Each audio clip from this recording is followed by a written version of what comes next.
Watoto ni zawadi kutoka kwa Mungu. Watoto ni baraka kutoka kwa Mungu.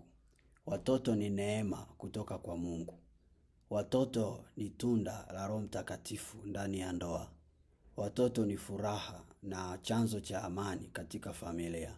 Watoto ni mchango wa kuifanya ndoa iendelee kupendeza. Watoto ni baraka ya kudumu ambayo haisahauliki kwenye nyumba. Ni muhimu kila nyumba ikiwa na mtoto. Ila sio lazima ndoa kusimama hadi mtoto awepo. Narudia tena hii kauli yangu. Ni muhimu kila nyumba kuwa na mtoto.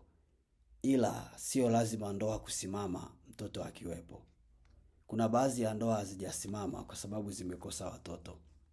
Ewe mwanandoa, mvumilie mwenzako hata kama ameshindwa kukuzalia mtoto.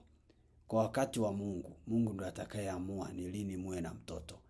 Ni raha kuwa na mtoto, ndio maana ninaiombea ndoa yako. Mungu aijalie kuwa na mtoto.